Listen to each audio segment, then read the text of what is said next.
I know I pretty much always say this, but this month in June, there have been so many shifts in the RuneScape market, it's honestly kind of hard to keep track of.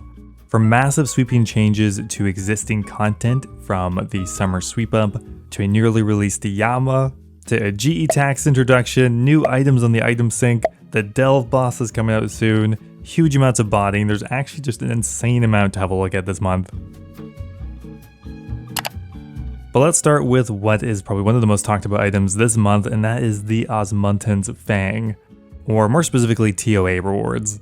If you look at the price of the Fang, it has literally tripled in the first week of June, going from about 10 mil to a peak of 30 mil, which is wild for a raid reward, especially one that's so common as the Fang.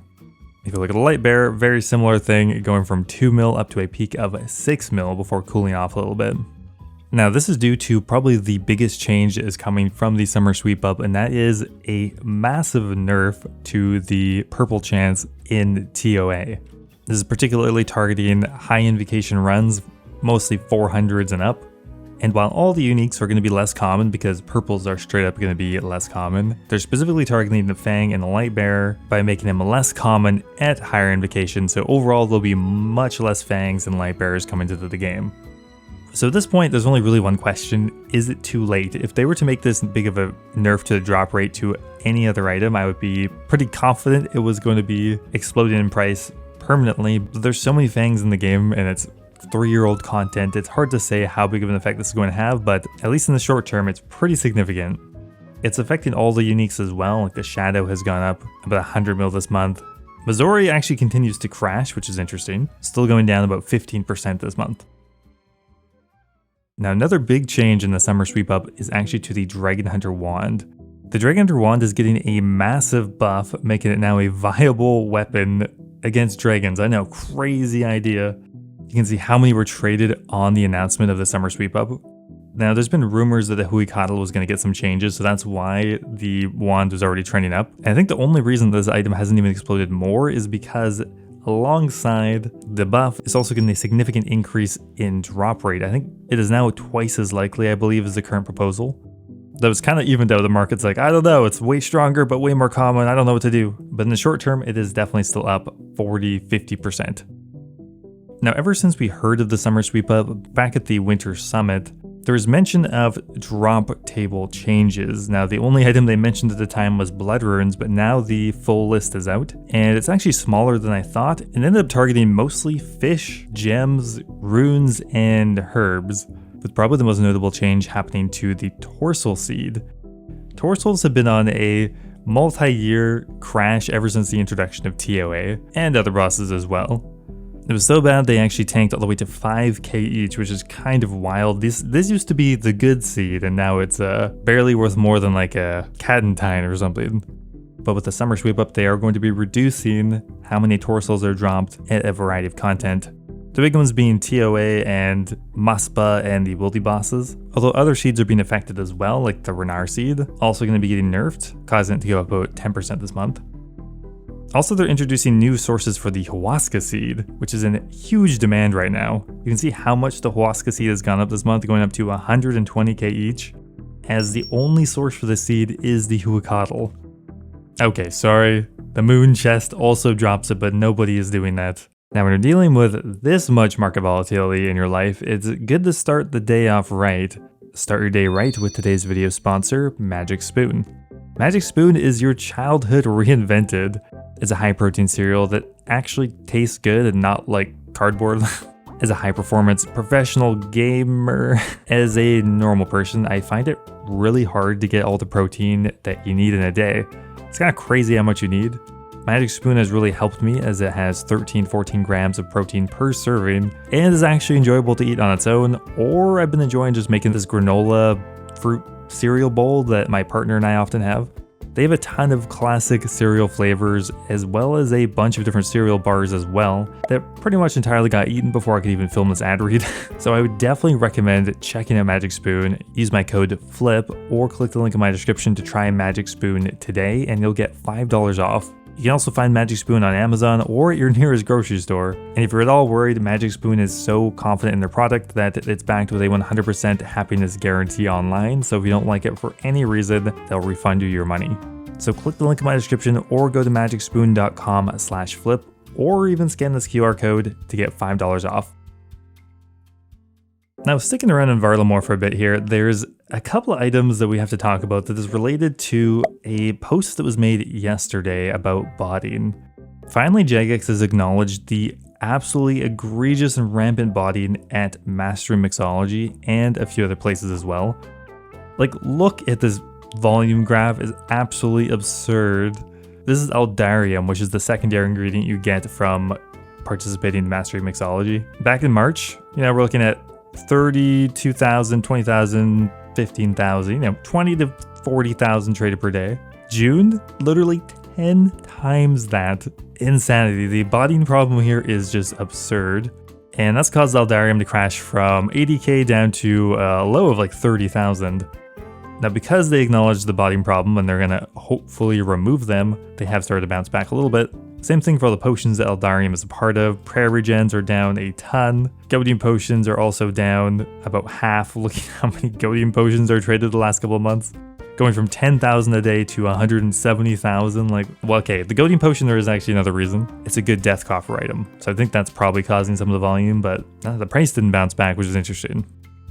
And we also have the chugging barrel as well, which is down about half in the last 3 or 4 months, pretty much entirely due to Mastering Mixology bots.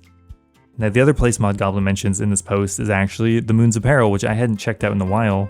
But look at the Blood Moon armor, it is down so much. The chestplate this month hit a low of 2 mil, which is wild. I didn't realize it was tanking that hard. The tassets went all the way down to about 5.6 mil, where just a few months ago they were double that.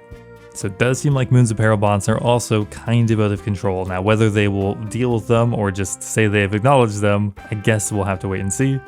But I don't think I've ever seen such an obvious bot farm as something like Eldarium. It's kind of wild. Okay, so by far the biggest update of the month is Yama, the Master of Packs. So Yama's been out for about a month now, and it's about time we look at how the prices for this item have shooken out. What are the trends? Have we hit the floor for Yama uniques yet? We have contracts, we have huge sweeping changes, so there's a lot to have a look at. Let's start with the uniques themselves. Now, one trend in all of the Yama uniques is they are much less expensive than I think most people anticipated. Oathplate on day 1 dropped to only a couple hundred mil and now is worth about 100 mil for a piece of Oathplate. What's kind of interesting is all the Oathplate pieces now are worth about 100 mil. The legs are almost the exact same price, and the helm is even 100 mil as well. Now, originally people thought the helm would be worthless, but it turns out the DPS difference between different combination of Oathplate and Torva is very minimal. I think people just realized I'm not paying 250 mil for a Torva helm, I might as well just buy the Oathplate helm and buy a cheaper piece of Torva. That with the combination of being able to craft Oathplate and being able to choose Oathplate from the acquisition contract means pretty much all the pieces are identical in price right now, which is interesting. And the real shocker is the Soulflame Horn, which is 7.5 mil right now. That's actually kind of criminal. It's crazy. This item is pretty common and only really usable in a duo. But in the first month, an item like the Soulflame Horn being under 10 mil is kind of insane. It's not like it's a totally useless item, it's incredibly good. Oathplate even had their drop rates reduced, and we're still in this position right now. Now the contracts are even wilder maybe. Let's start off by looking at the Radiant contracts.